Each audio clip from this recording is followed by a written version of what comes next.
This is Comic Geek Speak, episode 1678 previews!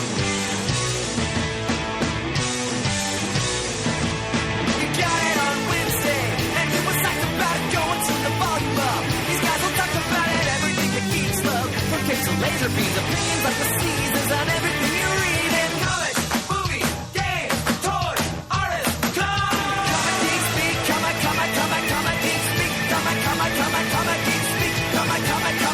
Geek Speak, Comic Geek. Uniting the world's mightiest heroes, this is... I'm Brian Chrisman. I'm Shane Kelly. And I'm Adam Murdo. Comic Geek Speak. And welcome to the show. Once again, it's previews time. Previews time. Previews. We got previews. We got lots and lots of previews. Oh, I love that song. I was just listening to that today as well. I can barely make it sound like anything with the state of my throat right now. We're going to go through the 2017 December previews catalog for items shipping to stores mostly beginning February of 2018. But as always, first, a word from our sponsor. This episode of Comic Geek Speak is brought to you by Discounts Comic Book Service.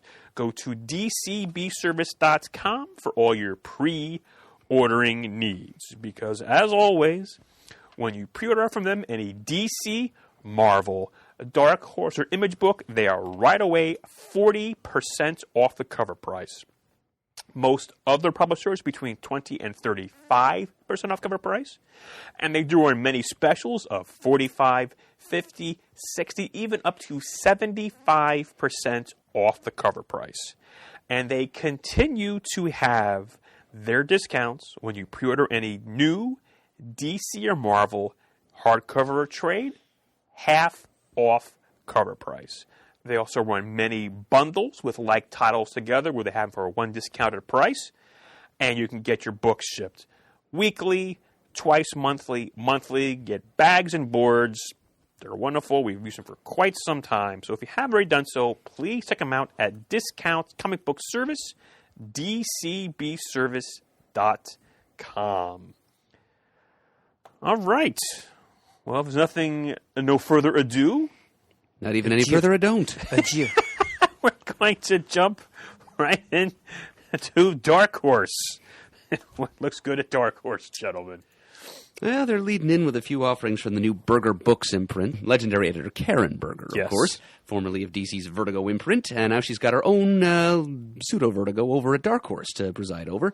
And leading off here with a 5-issue miniseries, Incognito Renaissance, which is a prequel to the Incognito graphic novel that Karen Berger edited at Vertigo several years ago. It's about a light-skinned African-American reporter in 1920s New York who uses his skin tone to help him pass for white in order to investigate stories and solve crimes and such. So this is a prequel to explaining how he first got into this practice of passing back in 20s New York City. And on page 44, a lot of people are going to be thinking about Dave Gibbons nowadays, thanks to the prominence of Watchmen, once again, the DC Doomsday Clock doings.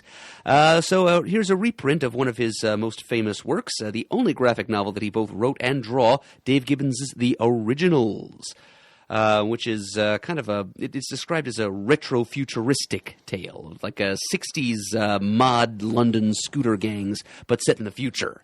It's kind of like Blue Monday meets The Dark Knight Returns. Interesting stuff, and it's offered again here for $29.99 through Dark Horse and Berger Books. On page 47, they have Angel Season 11, Volume 3. I must admit, I haven't got the first 1 or 2 years of Angel comics, but they're up to Season 11. I think they only ran for actual 5 years. Yeah. So they've done more, quote-unquote, seasons in the comics than actual TV. It's amazing. I love it when, comics can take good TV shows and just have them live on. Excellent. And then the next page, on page 40, they have a Giles little mini-series. All you Legend of Zelda fans, 50 and 51 have Legends of Zelda Encyclopedia and a deluxe version of that. I do love that game. Yeah. Gotta love the packaging. Page 55, Once Upon a Time Machine. It's a collection of tales of ancient Greek mythology transposed into the far future. Sounds kind of wild. It says volume 2 there. Yeah, apparently they did another one of these back in 2013. I don't know if it was the same concept, ancient Greek stuff transposed into the future, but apparently it was successful enough that the creators are doing a second volume. Yeah. Oh, page 56, Hellboy and the BPRD 1955 Burning Season. It's a one-shot. Mike Mignola and Chris Robertson write it. Our old friend Paulo Rivera is doing the artwork. So Nice. that alone is enough to get me to check it out. But it's also Hellboy and friends encountering flaming dinosaurs, drawn by Paulo Rivera. So, yeah, in for that. Page 63 has Elf Quest, the final quest number 24, the grand finale. Right. This is the end, the grand finale, the ultimate terminus.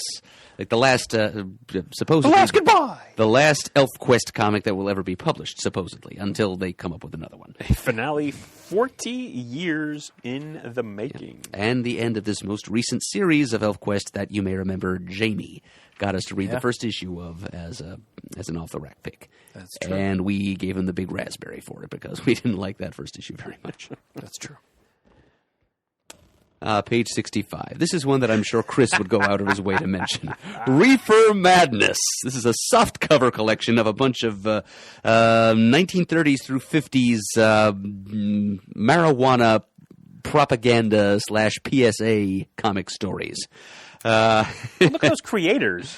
Yeah, Siegel and Schuster, Jerry Robinson, Frazetta, Kirby. And more.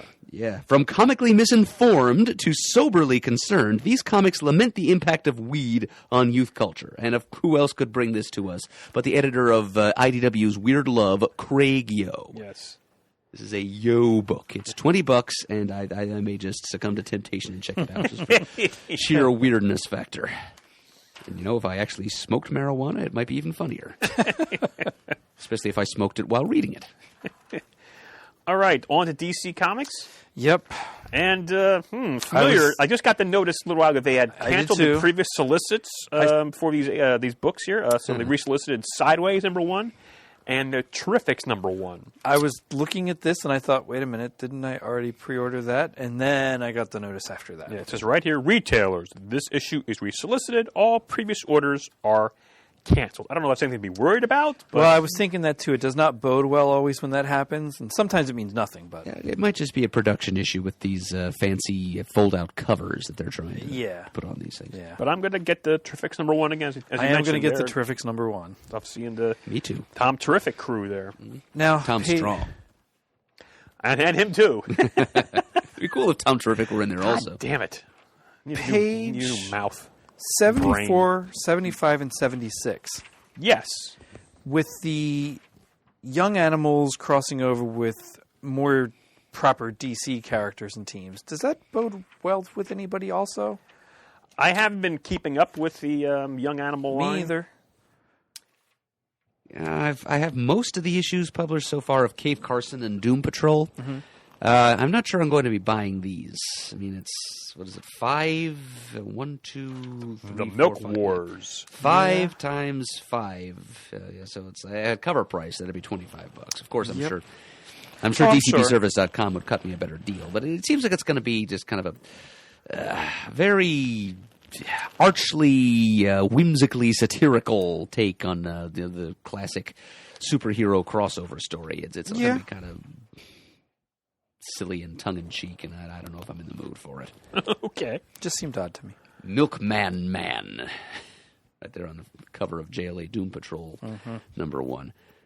I kind of like the idea that there's a sinister corporation called Retco that's responsible for the twisted revisionist takes on storytelling and continuity that shows up in superhero comics nowadays. Nice to be able to blame it on somebody. Well, then on page 77, we have the extra-sized final issue of Dark Knight's Metal. This one's #6. It says, all roads lead to darkness. In the devastating and epic conclusion to DC's cataclysmic event series, heroes from across the universe make their final charge into the unknown to battle the forces of the dark multiverse. Space and time, Dreams and nightmares all will collide, and what is left at the end will leave the DC universe irrevocably changed. I'm curious with this Ominous. ending, as well as on the next page, Doomsday Clock number 4 continuing, like two possibly reality-altering things happening here with the dark multiverse and whatever's happening in Doomsday Clock. Is anybody reading and up to date on Metal? I'm not up to date, but I have them all. I have been getting them. I did like what I've read so far, but I am a good month or so behind. I'd be very curious your take on it, Adam. How many issues in are we, anyway? As of right, as we record this episode, 3. And then all the superfluous crossover ones. Yeah, which I've decided not to buy at all. I'm sure I've read at least the first 2. I'm not I've Oh, sure if read I've the read first 2. 3 yet. Okay. And, of course, I'm catching up with Peter's takes on the Daily Rios. Yes. That I still have to do, too. I want to listen to his take on it. It's worth a listen. Oh, yes. I'm totally buying that pancake cover of Doomsday Clock Really? number 4. Yes. Okay. Morning Joe Pancakes, best in city. Okay, yeah, the series you thought you'd never see reaches its 4th issue with a shocking revelation about the aftermath of Ozymandias' actions and how they reach into even the darkest corners of the DC universe. Pancakes! You can hear us talk about more about the first issue in an upcoming episode of this very podcast. I can say that because it's already been recorded. Otherwise, I wouldn't say it at all. Page 81, The Brave and the Bold, Batman and Wonder Woman number 1 of 6. That's interesting. Liam Sharp, yes. Yes, written and drawn by Yeah. Liam Sharp. Batman, Wonder Woman, and Fairy Folk. I'm not unhappy about page 82. I have always enjoyed the Earth 1 graphic novels that have come out. So I will get this and see And how how about Green the Lantern creative is. team on that? Yep, it's our Yeah. friends, the husband and wife team, Gabriel Hardman and Corinna Bechko, giving us a new take on Hal Jordan. I will not be buying it in hardcover, though. I'll wait for the paperback version. Got them all in hardcover. Then on page 83, we've got Young Monsters in Love. Just in time for Valentine's Day, February 7th. 80-page one-shot featuring creative teams like Paul Dini, James Robinson, Jeff Lemire, Steve Orlando, Mark Russell of the Flintstones, Kyle Higgins, Alyssa Whitney, Phil Hester, and art by Guillaume March, Fraser Irving, Kelly Jones, who also provides the cover, and others. So... Young, I think the title says it all, pretty much. Unfortunately, it's pre-DCPS discount. It's $9.99. Holy smokes. Some great creators working on this, and it's a great concept, but it's a little pricey. And speaking of priciness and lots of great creators, take a look at page 84. Yeah, Yeah, I think I I'm going to don't- have to get this, though. So this is issue 1000? No. Okay, thank you. This is an hardcover celebrating 80 years of Superman. Well, what threw me off was the Action Comics 1000. Yeah, I Yeah. get that. And I'm like, I all get right. that. It's and at the very last sentence it says, "This new hardcover serves as a companion." See, I missed that. Well, that's all you got to read, Shane. I missed Reading is it. fundamental to the Action Comics number 1000 comic book coming in March. And then on the facing page, they're just now soliciting numbers 997 and But that doesn't 998. mean anything. This could be a pre-solicit for issue 1000. That's happened before. It's only a month away. But the nice thing about it, besides the huge poster, which is like all the covers, you get a previously unpublished 1940s Superman believed to be written by Siegel with art by the Schuster Studio. I like those kind of things. Yeah. I think I'm going to have to get this I very well may too. because there's probably a few stories I don't have handy in there. Forks of Solitude being one of them, the Brainiac first appearance. Because I always sort of like poo-poo these things when they put out anniversaries because they don't tell you the stories that are in them. Yeah. A lot of times it's like 75th anniversaries. It's like, guys, but you know this one, it's well, first of all, it's half off at DCBS for God's sake. It'd be $15. So that can't be all bad. I mean, it could be all bad. We don't It's know, but nah. it'll be inexpensive. Yeah. But I'm going to get that. Page 85, more Booster Gold. That can't be bad either. Well, I mean, it could be bad, but It's not going to be bad. It's not going to be. Page 88, Backdoor under Birds of Prey number 19, a new story arc with a new main cover artist. Yannick Paquette is no longer doing the main cover. It's now Terry and Rachel Dodson. Not missing a beat with those covers. No, not at all. Yes. I love when they do covers. Yes, absolutely. And now, a word or two about Batman on the next page. I have been picking up Batman at the comic shop the last couple of weeks. I didn't order it other than like the first 6 issues and the button. I know it's Tom King. It is. But, you know, it was $2.99. That's fine. But the twice monthly and my general sort of not being big on the Rebirth stuff after the few first months, I wasn't buying Batman. But I would find them at shows and dollar bins because they were so all over the place. So I would get them and read them. And, hey, you know, I enjoyed the stuff. Then what happened, issue 24 got me interested. I won't spoil it if you haven't read issue 24. And the aftermath of that, they had a little 3-issue series about that. And I just picked up, not to mention I just read annual number 2. Dear God, Lee Week, and then the other thing about having this long schedule of, you know, double shipping each month, he's got to go to different artists. You know, whether it's, you know, had Lee Weeks here, whether it's Joel Jones, whether it's Mikhail Hanin, whether it's David Finch, they don't miss a beat. But this annual issue, have you read this yet? Annual number 2? I think so. God, it's so good, and I had to use these keep my dry my eyes to the end of the issue there. He's Holy waving a box cow. of puffs at us, folks. Oh man, just good stuff. And then I just picked up issue 36 because first has a new trade No, dress I on did it. not read this yet. I don't like the new trade dress. The DC Universe because I got rid of the Rebirth stuff. Well, getting rid of the Rebirth is fine, but I really don't like the way that looks. I saw that in a store the other day. But I wanted to keep going, give it a shot. It's a Super Friends storyline. Batman, Superman. This issue 36 has parallel story between Batman, Superman. They converge. It's great storytelling. Tom King knows his DC history. He loves all those obscure characters. Dr. Double X is in here. I love me some Dr. Double X. It's like, and I got to the end and I'm like, son of a bitch, now I gotta freaking order the Batman through DCBS because I didn't want to buy it, but it's so damn good I have to freaking buy it. Never gave up. What? Never gave up. Son of a bitch. That's one. Yeah, that's one book, man. I will not give that up while Tom's writing it. And well, I should have known better. Yeah, you should have. Anyway. after Vision, after Yeah. God, what the heck else did he do? That was a 12-issue miniseries. Well, Sheriff of Babylon. Omega He's Man? doing Mr. Omega Miracle. Man, which wasn't. I know I didn't read Omega Man. I have not yet either, but I had a hell of a time tracking issues down of it to get them all. Yeah, I just order stuff that Tom writes now because I'm not going to take a chance of not being able to find it. Shane, did you see page 95?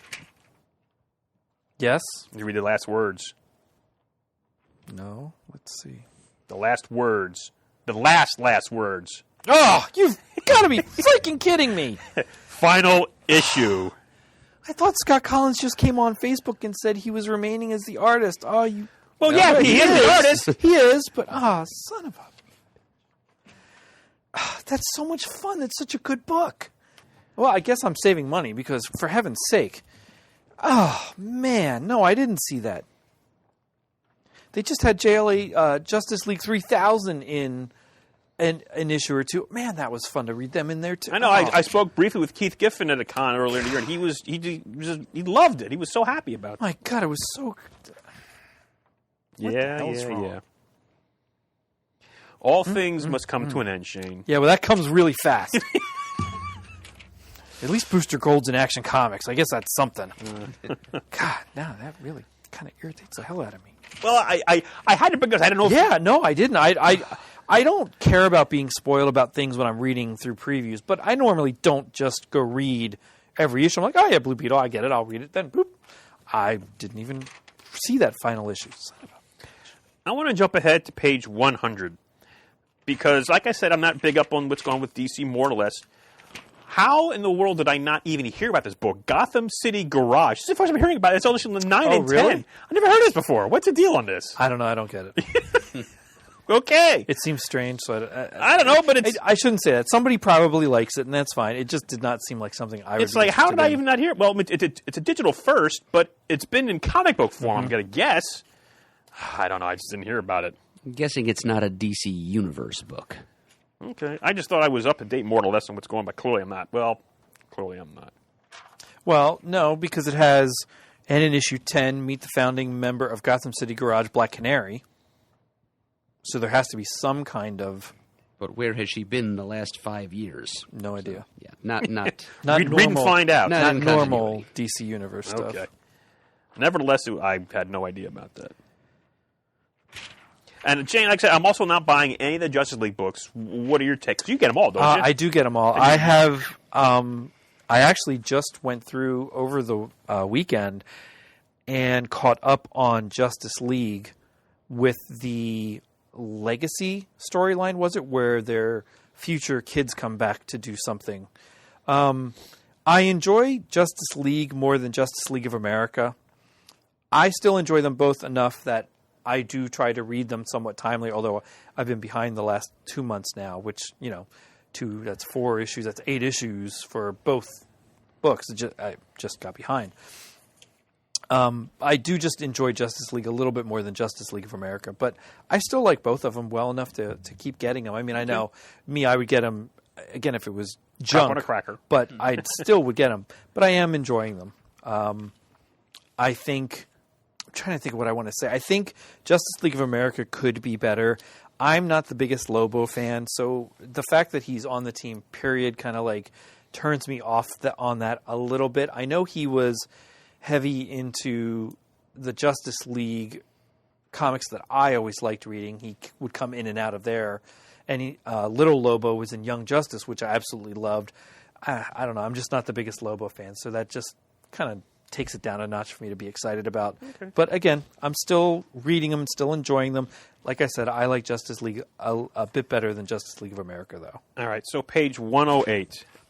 And I guess I knew they were going to do this, but a Mr. Miracle director's cut, which has a brand new 8-page story retelling his origin, drawn by Mike Norton. Are gotta you be kidding me? Say it with me again. Are you kidding me? So $6 for 8 new pages of content. That's. But I'll do it because it's Mike Norton. I'm not going to do it. I'll wait till it's in a dollar bin somewhere. No, I still might. I think I'm with Brian on this one. I know. But they do this all the time, and I guess it's, hey, they got to make Hey, it's money. a business, yeah. You know, there's all kinds of... I wouldn't be surprised to see next month they solicit for Doomsday Clock #1 director's cut at some point. Oh, I'm sure of that. And that I might actually consider because I love Gary Frank's artwork. But anyway, yes. Because this is the black and white artwork of Mitch Gerald's, and then I guess another story with Norton. Oh, God. I keep going in and out of Super Sons when something grabs my eye that they're doing. Mm-hmm. I've enjoyed some of what I've read, but I don't think I would enjoy the whole series. So I'm happy just kind of cherry-picking that one when it looks like it would be interesting. I wasn't going to do it, even though it's James Robinson with Wonder Woman. I was just going to wait for the trade, and son of a gun got the better of me. Found the couple issues I didn't order. Keep ordering it, so now I got to read all those. I was really. By the way, Shane, and this is to all you listeners out there, don't forget if you want to order previews, you must put it in your basket. Oh, I know. That's twice now You in like keep 4 forgetting months to- that I've forgotten to do that. It's only 99 cents I at know. DCBS. In 10 years, I haven't done that, but yet I've done it twice in like 4 months. Something else on your mind, probably. I got plenty of that right now. I know. But yeah, man, I was really trying to hold out just for a trade of this, but I just couldn't do it. So now I have all the James Robinson issues of Wonder Woman to read. And what did it to me was seeing a Times Past issue. Yeah. That's how they get you. Yeah, that sure is. I keep wanting to get the Future Quest Presents as well, and I keep cutting back on my order as I get to the end of the month, and then I inevitably try and find it weeks later when I see one in a store somewhere.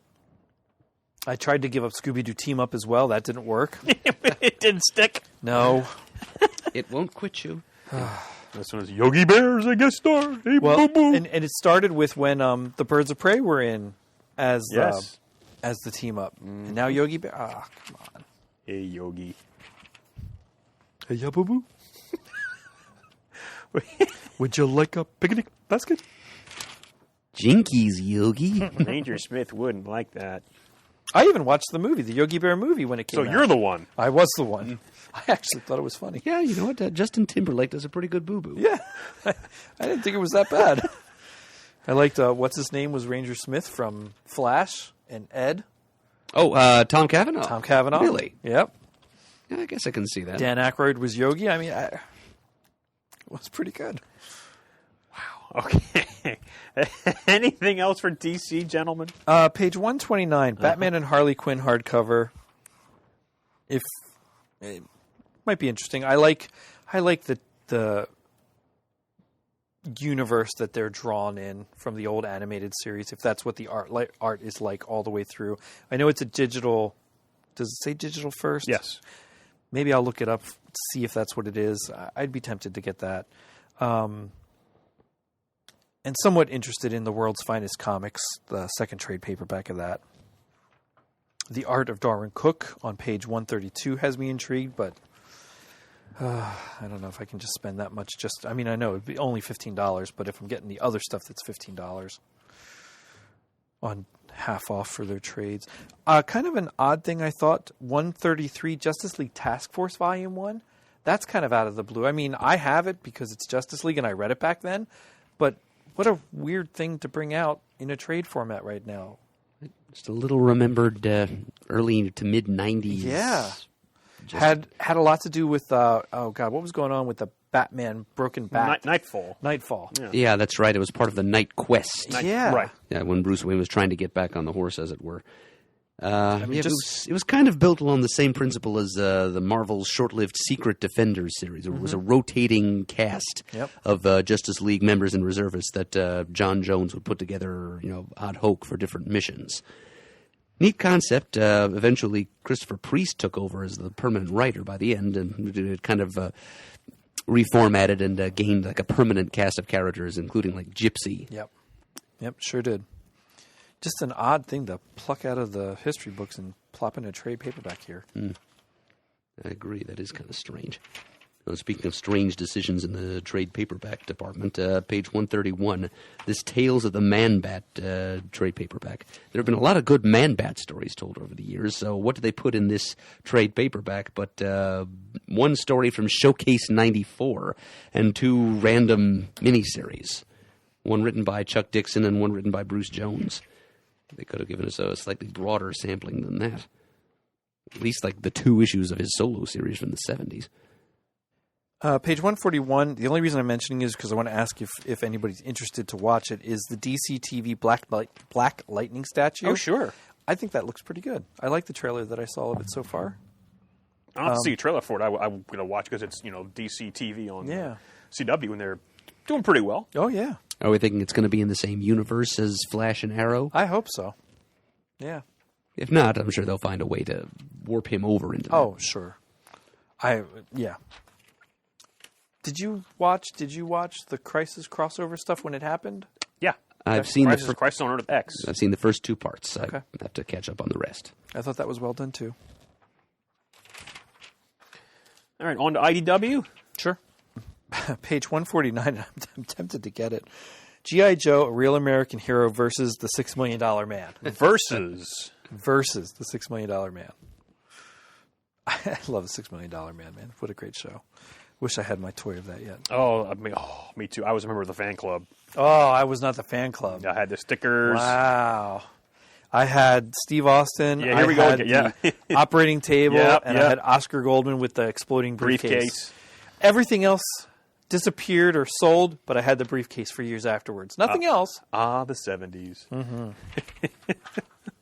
We're old. I know they tried to reboot Bionic Woman with the TV show, but I don't know why they never tried $6 Million Man. If you did not read it, page 161, Star Trek The Next Generation, Mirror Broken, written by Scott Tipton and David Tipton, and art and cover by J.K. Woodward. It is phenomenal. So good to read. Is that just J.K.'s artwork that makes it so phenomenal? No, I like the Mirror Universe Star Trek stories to begin with. So that's J.K. doing the artwork and it looking gorgeous is just the icing on the cake. The story is a lot of fun.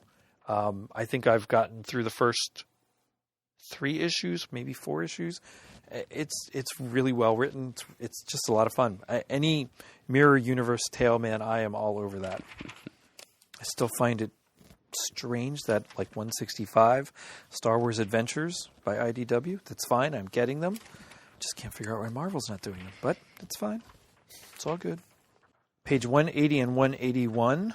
Jim Starlin's Marvel Cosmic Artifact Edition. Yeah. Really hurts you in the wallet there. Well, if I bought it, it would. I know. Yeah, I haven't me gotten too. one in so very long. I mean, they're amazing things, and I mean, yeah, there's dozens of volumes of these right now, and quite frankly, that's not enough because I love looking at this original artwork from back in the day, and even not right now in these presentations because it's just pure, especially when you have all the paste ups and the word balloons and the indicia and some of these things. It's that gets to me. The whiteout. Yeah. The editor's notes. Good stuff. I need to win the lottery. Okay. on to Image Comics next. Me, myself, I don't have a lot from Image Comics. I just been cutting like crazy. The one thing I did want to point out, and I want to get on and get these because I haven't yet, is the I Hate Fairyland. It's up to number 16. It starts a new story arc.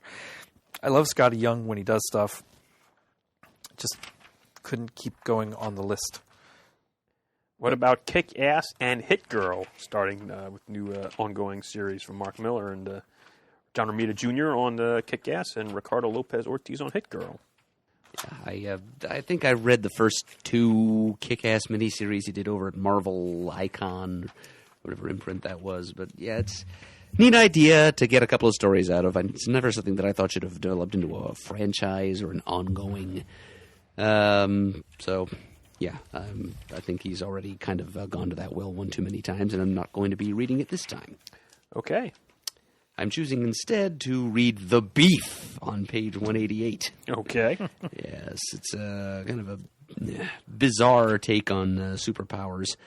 Brought to you by Richard Starkings, best known as a letterer and developer of computerized fonts, with art by Shaky Kane, who has done some pretty offbeat, retro, kicky, all red-esque things for Image over the past couple of years. So yeah, I think the last thing that he wrote and drew that I read was the Cap'n Dinosaur one shot, and I think there was a coming soon house ad for The Beef, and that was like 3 or 4 years ago. So now The Beef is finally coming into being, and I'm going to give it a try. It's got characters in it called the Meat Men. Another Wicked and the Divine one shot. Kieran Gillen is fond of setting stories of the series is about a group of gods who are periodically reincarnated, periodically and briefly. You know, they come into the world, they live fast, die hard, leave beautiful corpses, and then they repeat the whole cycle again a generation or 2 later on. So this has been going on for centuries, apparently, and so every once in a while he likes to pause in his ongoing narrative of what these gods are doing in the here and now and go back and visit what they were doing other times that they incarnated themselves. And here's a one-shot showing what they were up to in 1923, the Jazz Age. That's on page 193.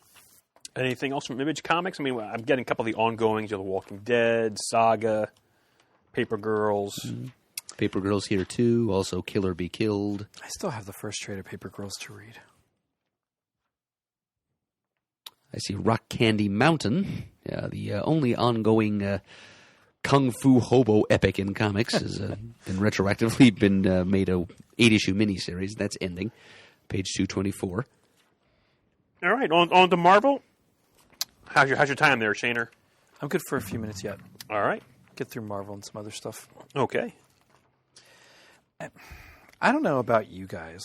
I have the hardest time still, after all these years, first liking this damn little leaflet that they throw in for the Marvel previews. But all the renumbering, all the storylines, I just cannot get into most Marvel mainstay books anymore. I'm there with you. But I wasn't as big a Marvel reader as you were. it's even harder for me to find something I like. And when I like something like Silver Surfer, then they end Yeah, it. right. I mean, I'm still getting Thor. That's about it. I just keep trying to look at. Oh God, I'd love to read Spider-Man again or certain X-Men stuff, but I just don't. It's so confusing to me, and it's been so long that I'm waiting for something to really grab me when I see it in previews or hear about it coming out, that I'll get excited for it. And I have not had that in quite a long time with Marvel superhero side of the world.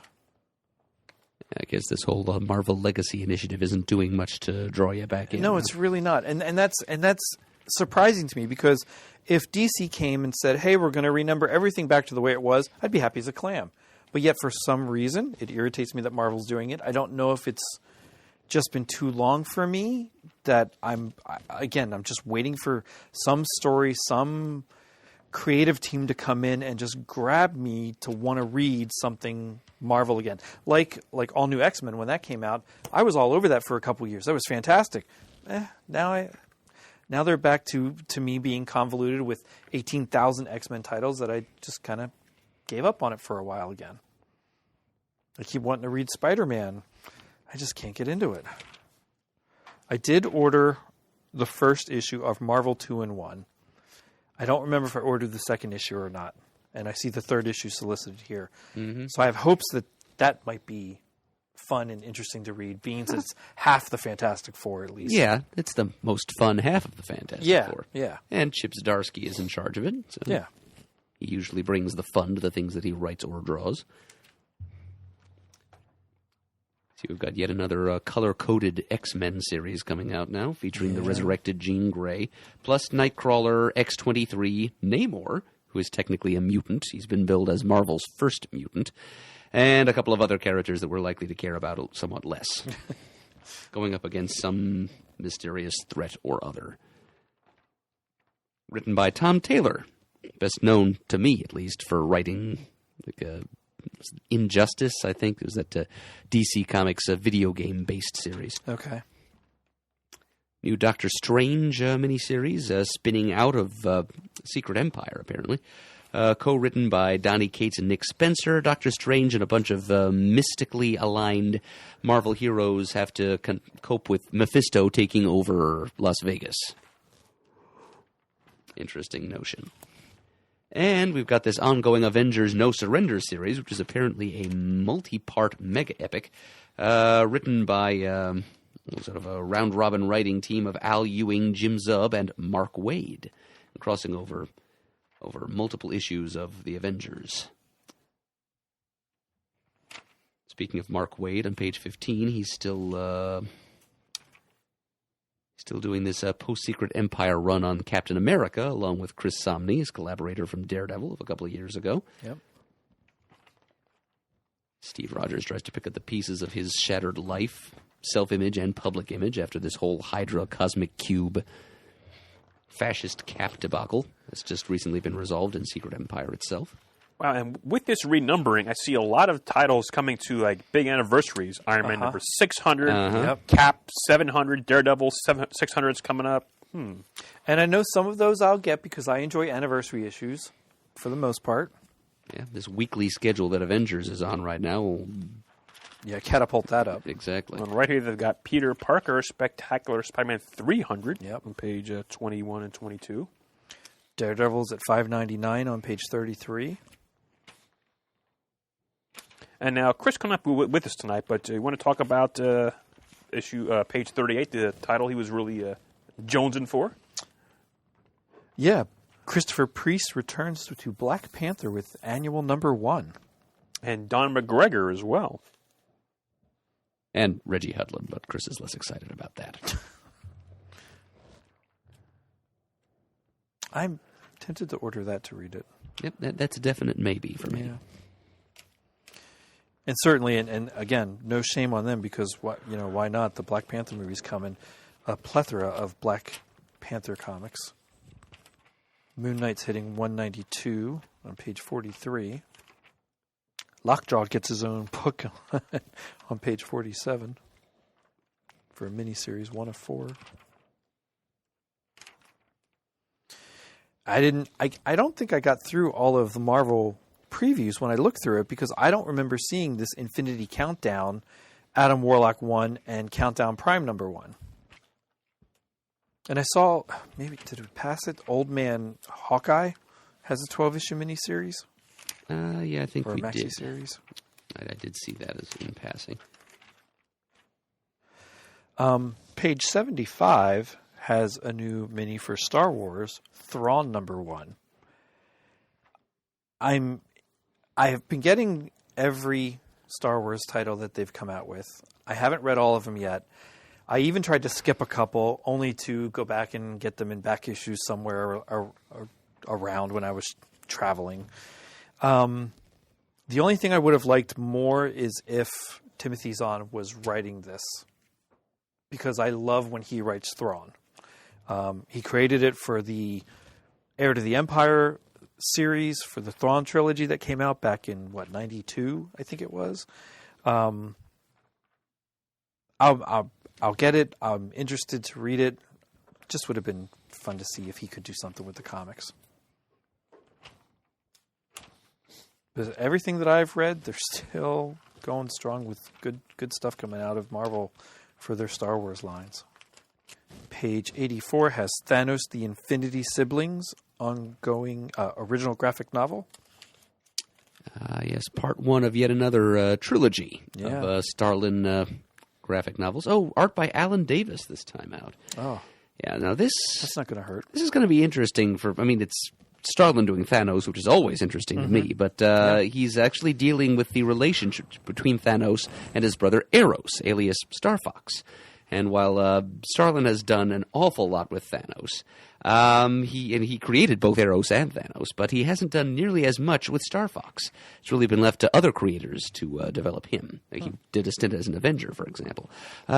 He's almost never shown the two of them together. I shouldn't say almost, but rarely shown the two of them together, and much less delve into in any depth the relationship that they share. He's done more about the relationship between Thanos and Adam Warlock than he has the relationship between Thanos and his biological brother, Star Fox. So, this is going to be an interesting couple of graphic novels he's going to put out here. Plus, Alan Davis's artwork is always Oh, yeah.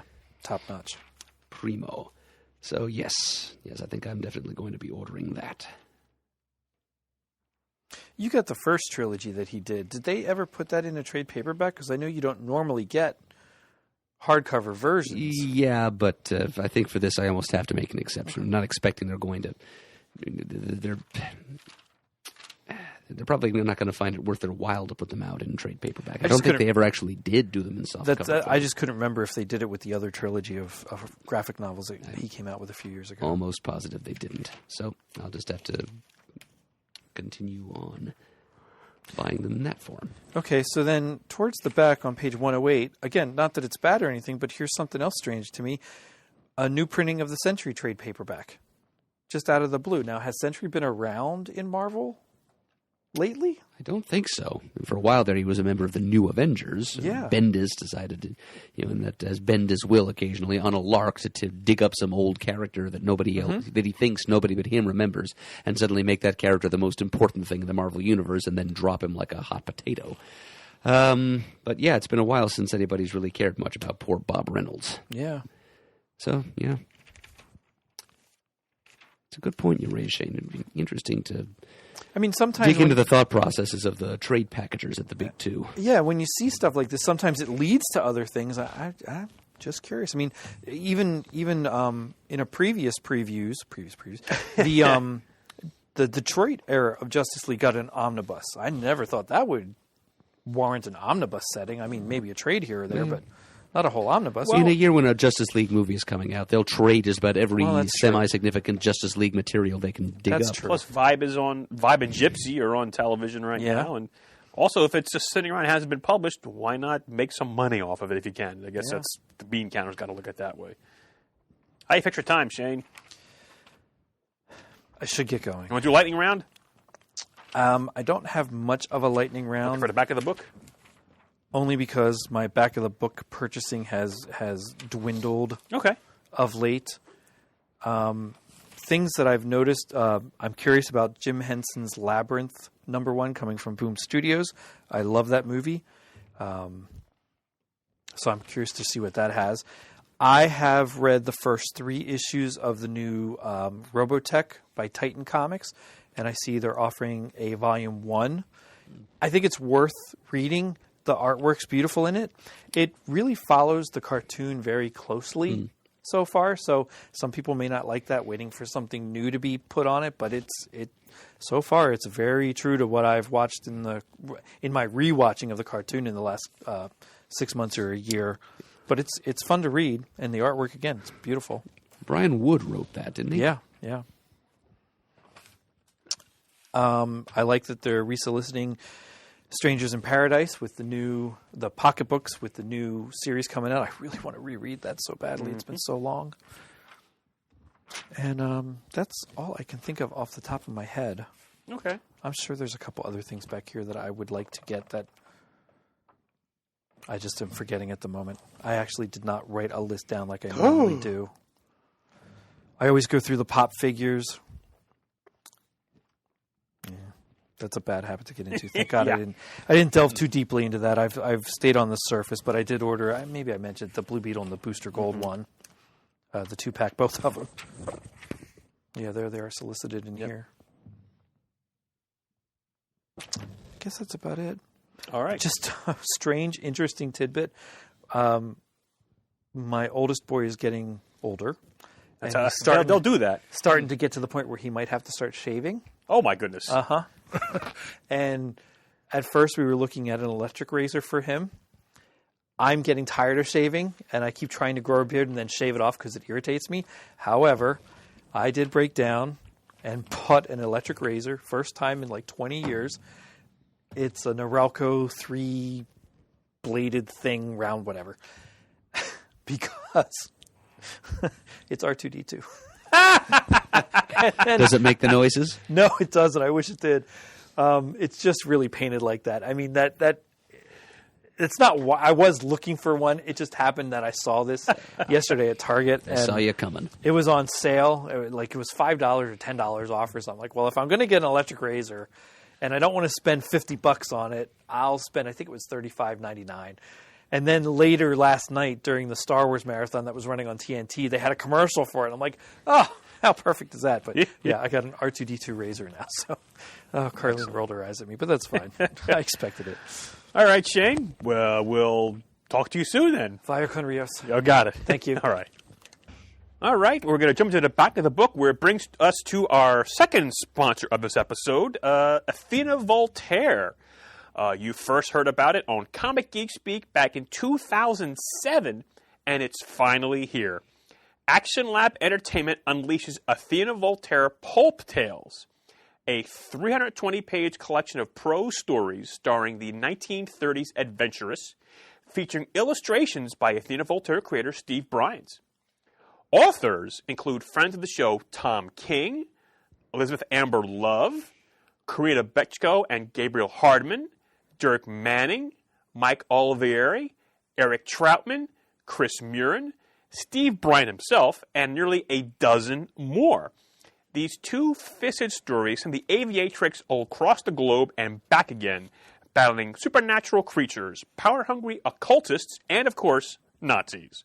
Along the way, she rubs elbows with the most famous figures of the 1930s and becomes part of some of the most pivotal moments in history.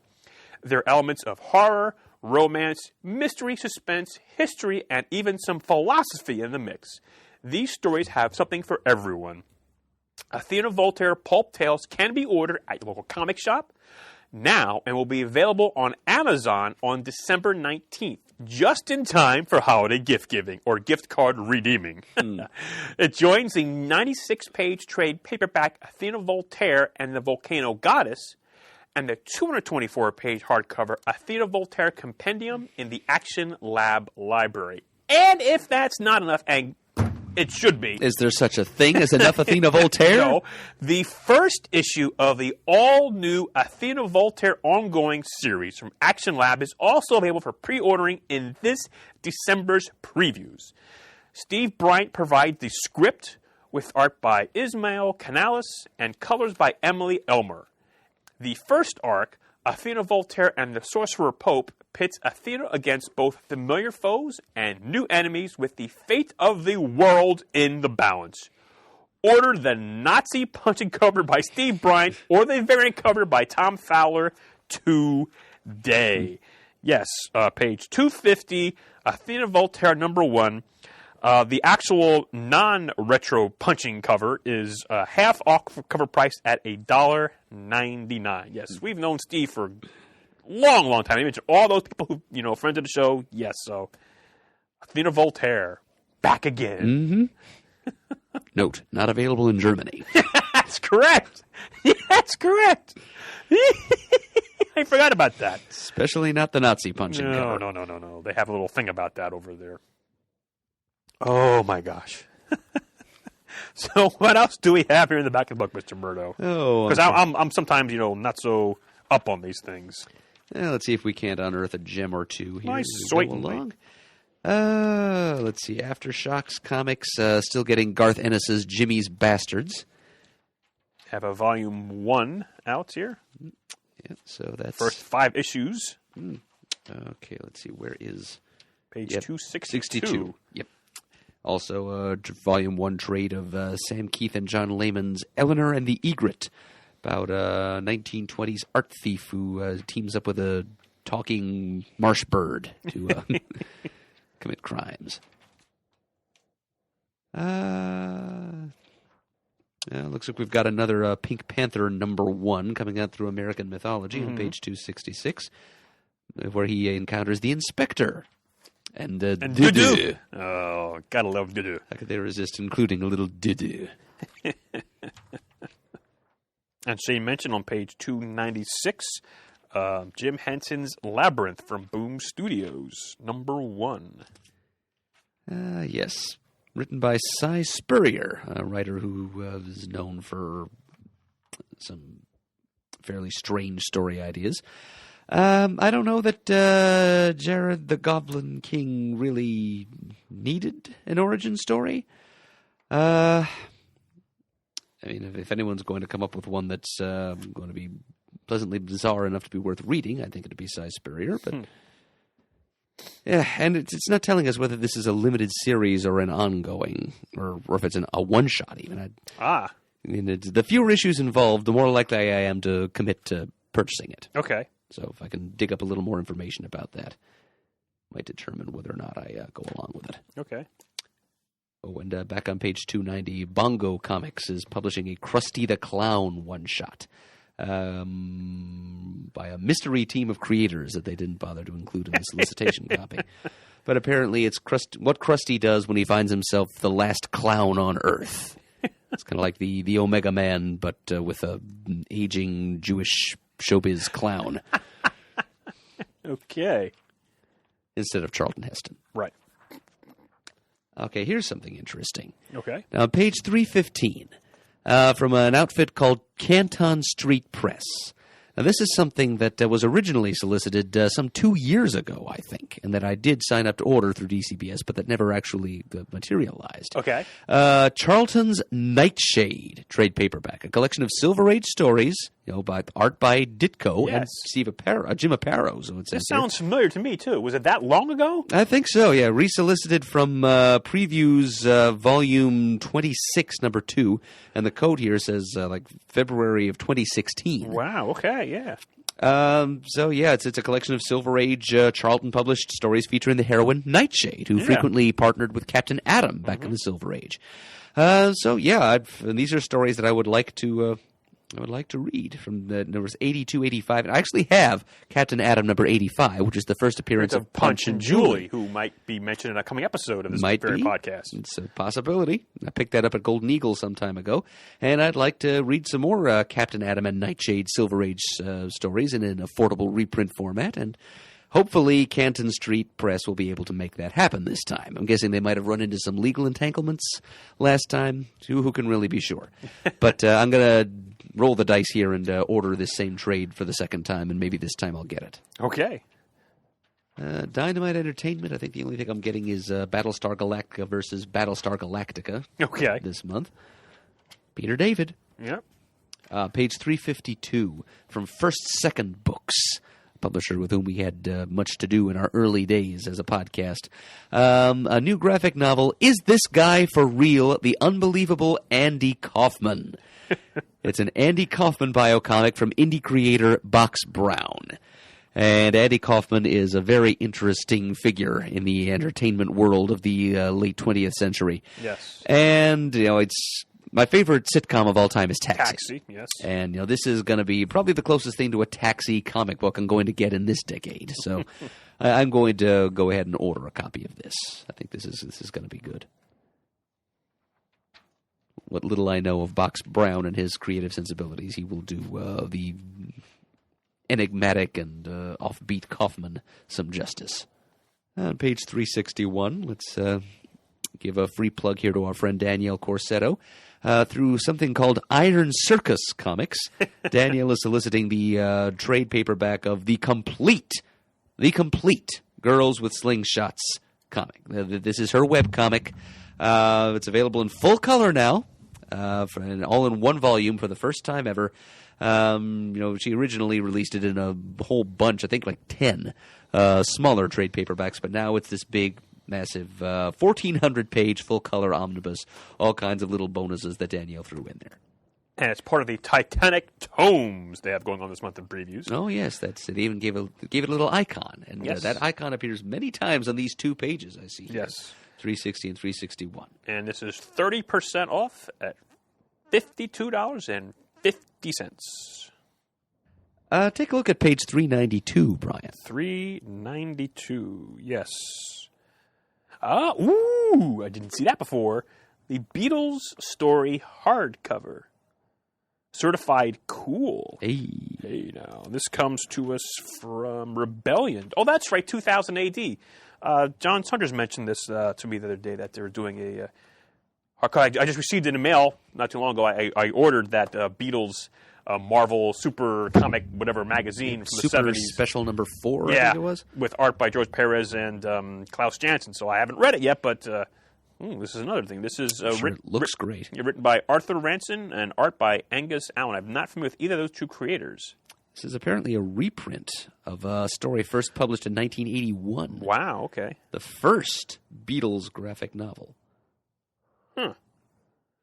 It's an exceptionally drawn account of the band from one of the UK's leading artists of his generation, Arthur Ranson, who did Batman Judge Dredd here, Button Man. Written by Angus Allen, it includes fascinating insights into Lennon and McCartney's first encounter, their early gigs in Hamburg's Kaiser Keller, through to the recording of the legendary Abbey Road album and the band's breakup. Something else for fans to think about. Seemed as though something that I should have.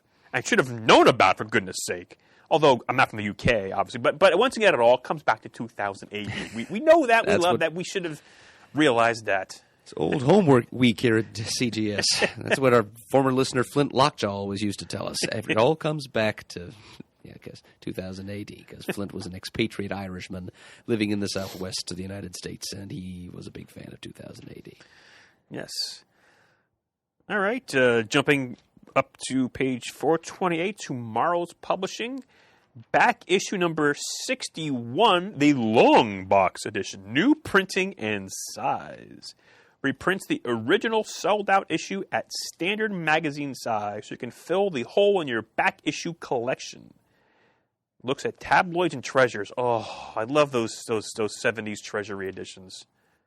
Got him. I have a few of them. When I saw them again a couple years ago with Chris Shop, it was like, oh, I'm a 8-year-old kid again. Boom, right there. Loved them. Do you have anything else here for the rest of the book, Adam? Because again, I'm sorry, I'm woefully inadequate in my back of the book information. Yeah, I didn't really see anything in the Valiant section that jumped out at me, and I usually don't find anything in the merchandise part at the very back. Toys and statues and apparel and that sort of thing. Okay. Well, let's jump back. I did see on page 464, back in the books, a featured item, Drawing Cute with Katie Cook. 200-plus lessons for drawing super adorable stuff. How to draw. Because she's posted all kind of things like this on her Twitter and Facebook and Instagram. And it's Oh, yeah, she was soliciting suggestions from her Facebook friends for adorable things that she could draw. Things that weren't under copyright, for example. easy how-to for the techniques behind the art of the cute. Readers will learn to put their own cute in everything from kittens to ketchup bottles. Fun, funny, and effective writing style with 100 step-by-step lessons. Oh, hey, on page 465, just opposite, from the team of Fred Van Lente and Ryan Dunleavy. The people who brought us Action Philosophers now bring us Action Presidents. Real history, fake jokes. Volume 1 for $10 brings us George Washington. Apparently it's all Washington all the time. 128 pages. And that's of just, a hardcover, Just yes. Washington. Yeah, well, good. I'm glad this creative team has found another way to shine. And Volume 2 beneath it on Abraham Lincoln. Oh, good. And they've also given us the comic book comics is another high-profile gig of theirs. Yes. The history of comic books in their signature satirical style. Mm-hmm. All right, anything else for previews, Adam? It's good enough for me. Okay. Oh, I speak too soon. You because speak too soon. 477, there's a Thanos t-shirt. Thanos the Mad Titan. Looks like Ron Lim art, too. Thanos standing there with his big... Crazy for chaos. Yeah, big crazy open-mouthed grin on his face. Yeah, that's cool. I've decided to mention that. Okay. And now I'm closing the catalog. Okay. All right. So that was our previews once again for December 2017 for items shipping to stores mostly in February of 2018. And as always, this episode was brought to you by Discount Comic Book Service. Go to dcbservice.com for all your pre-ordering needs. And also brought to you by Athena Voltaire, with their many, many stories coming in this book, especially the new ongoing Athena Voltaire. You can order now through Action Lab Entertainment. If you'd like to send us an email, our address is comicgeekspeak@gmail.com. If you'd like to leave a voicemail, you can call 267-702-6642. You can like us on Facebook. You can follow us on Twitter, where our handle is @comicgeekspeak. You can also visit thecomicforums.vanillaforums.com, which is our web forum, where you can leave feedback about this and many other episodes of this show, and also engage in discussions with your fellow listeners about various topics, podcast-related and generally comics-related. They're good people. They're eager to hear from you. We'd like to thank everyone who has ever donated to the program, monetarily or otherwise. Really appreciate it. The show would not be what it is today without your help. And as always, we are uniting the world's mightiest heroes, one listener at a time. You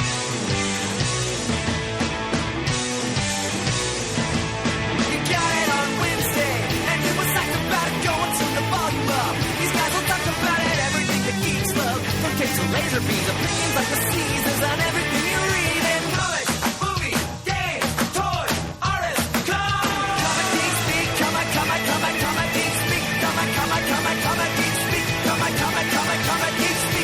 comic geek. Uniting the world's mightiest heroes. This is Comic Geek Speak.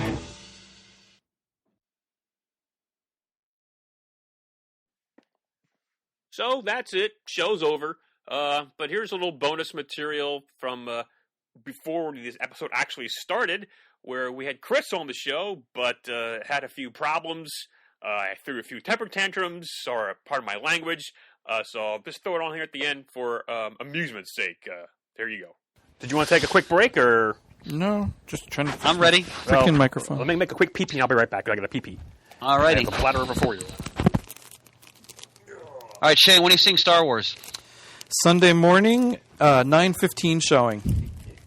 I've had my Thursday, tickets. I got Thursday at 8 p.m. I can't do that with the kids in school and all that crap. There's a possibility I will end up seeing it Thursday night. Like what happened with Rogue One, one of my wife's coworkers, one of the other brokers, did rent out a small theater, smaller than Rogue One, and and I don't think he will because it's a smaller theater, but if he would end up having leftover tickets that are not claimed, I, of course, Carlene and I would get a couple. She would not go. I would go and take somebody else. But I've had my tickets for Sunday since the day the trailer first dropped on TV. How about you, Murd? Went online that night and bought them. No plans have been made yet, Chris. All right. I'll see it when I see it. I'm hoping we can record a review of it at some point. No, I think we should. Yeah, absolutely. Murder, you're going to have more free time right after Christmas? Oh, absolutely. Okay, because I'd like to get down there maybe end of December or January because I want to do that Shazam spotlight. Shazam! Sounds good to me. Want to finish that up? Yep. Murder, how's business? Exhausting. We were kind of negatively impacted by the snowfall this weekend. Yeah. Anytime snow falls on a weekend in December, we lose thousands of dollars. It's Really? just, yeah, it wasn't as bad shortfall as it could have been. We were surprised by the number of people who actually did drive out in the snow to shop with us. But still, a lot of people are just deterred by any kind of slippery Sorry to hear that. roads. Because the snow out here wasn't that bad. It was only... The snow here was horrendous. In 20 years, have not slid when applying the brakes 4 or 5 times in one trip. Every time I touched the brakes, I was going sideways. It was insane. My new Jeep worked like wonders. And I never have a problem with my car. I have no idea what the hell happened. I don't know if it just flash froze where I was driving before anybody did anything because there were no cinders, no salts, nothing. Well, see, that's probably... Oh, it was horrible. The road crews in your area were underprepared. Yeah. Oh, God. But, of course, there was more snow fell around here than anybody expected. It was No, only that's supposed true, to be too. 1 to 3 inches, and we ended up getting more like 5 or 6. Oh, yeah. So we only had a couple inches here. Maybe 4. Excuse me. You all right there, Pants? Yeah, I'm fine. All right, so we're just going to jump in and go as far as we can. And, Chris, if you have to leave early, let us know. We'll give you the lightning round, and same thing with you, Shane. Okie dokie. Thanks, brother. All righty, and if we're ready to go, I'll get started then. Start away. All right. This is Comic Geek Speak, episode 1678 previews! Oh, fuck, I hit the wrong thing here. I had the wrong one. I like Shane scatting though. Take 2. This is Comic Geek Speak, episode 1678 previews! You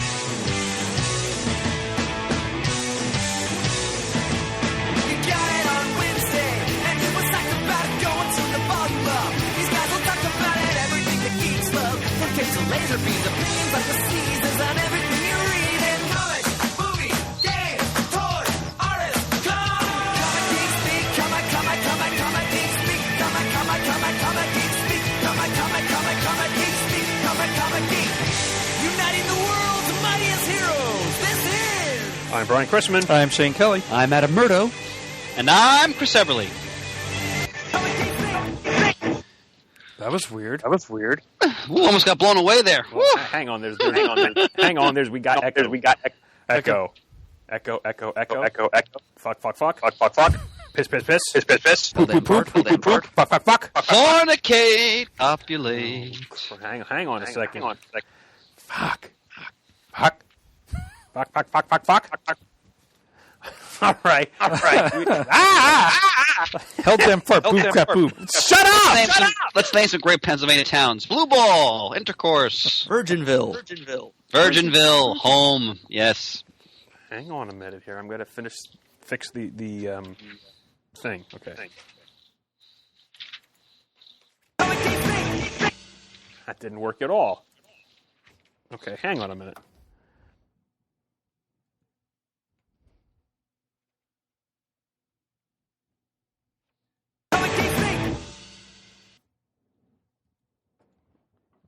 All right, the echo went away when I turned down Chris's volume. Huh.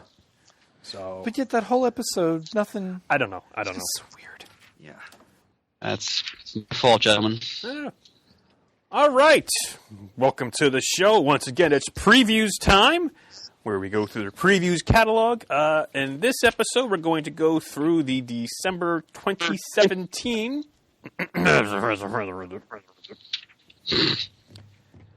I'll be up all night editing. God damn it. Why am I looking up when I edit? It's like, where's the echo coming from? Why am I looking up in the sky? Because normally I know echoes where come it's from coming up. from. It's coming from this phone line. Somebody up there hates audio. All right. Okay, it's gone. And welcome to the show. Yes, once again, it's previews time, where we go through the previews catalog to give our thoughts on upcoming releases. This time it's the 2017 December catalog for items shipping to store mostly starting in February of 2018. But before we get into the fun and frivolity, a word from our sponsors. All right, we'll jump back into that. All right, gentlemen, anything before we jump into the catalog, any news, tidbits, or whatever? By the way, Mert, I must congratulate you again on your pigskin prognostications. I see you won week 13 of the football picks at the local Gold Eagle comic shop. What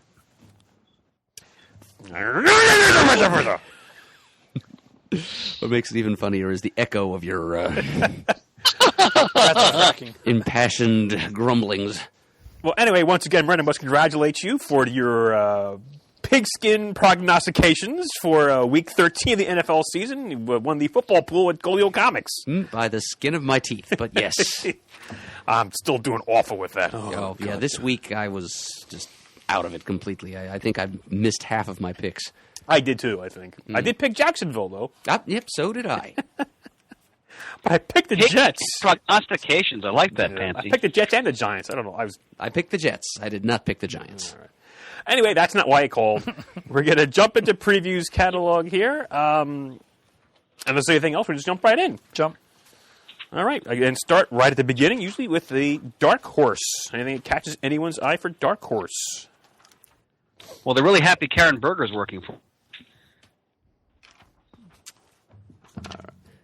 Right, because the first thing solicited here is one from the new Berger Books imprint, Incognegro Renaissance, a 5-issue miniseries that's a prequel, apparently, to the classic Incognegro graphic novel, which came out from Vertigo under Karen Berger's tenure. It's about a light-skinned African-American investigative reporter who passes as white to get scoops and solve crimes and stuff in 1920s New York City. We lost Chris. Where did he go? Poof.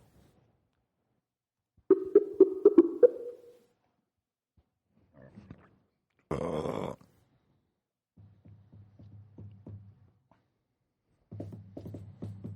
you going to see Star Wars Pants? Yes. When? Friday afternoon.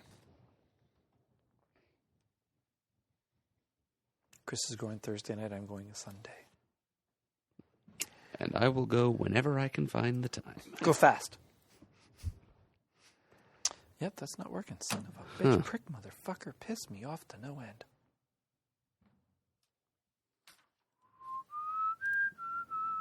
And now he's not online. You son of a bitch.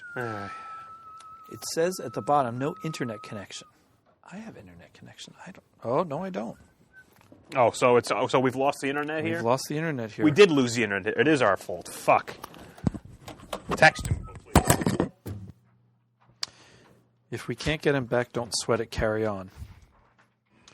It's not one thing, it's another here. It is, Yeah. Yeah, that's for sure. What happened? well, the internet just kicked off. That's what happened. I'm rebooting it right now, and I don't know how long it's going to take. All by myself. How's your time, Shane? I'm until 8-ish. All right.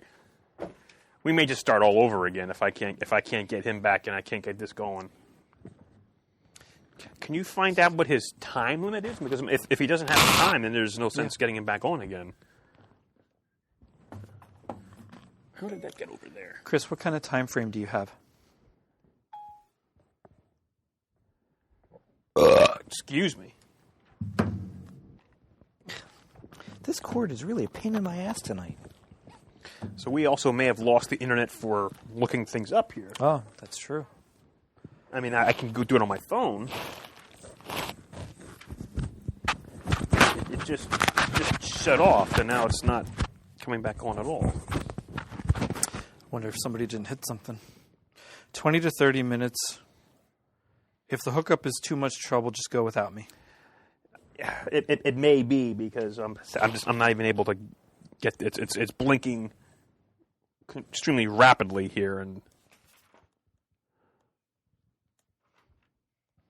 Just mentioned that McGregor and Priest are returning to Black Panther in a new annual.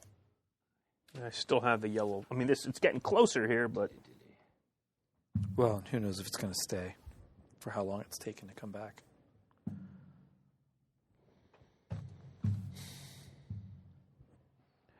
I don't ask for much. I just ask for things to work for like 2 hours. Is that too much to ask for? Apparently it is. Seems to be. Mother. Okay, I think we got it back. He says, I will pack it in then. Okay. Do you want me to tell him, hold on, or? At this point, let's just... Okay. It just came on, and... Okay. Did you text him? To tell him to come on? No, that, Yeah, he said he's going to pack it in. Okay, say thanks, sorry for the problem. All right, well, then we'll just start from scratch. All right. Hello. Okay.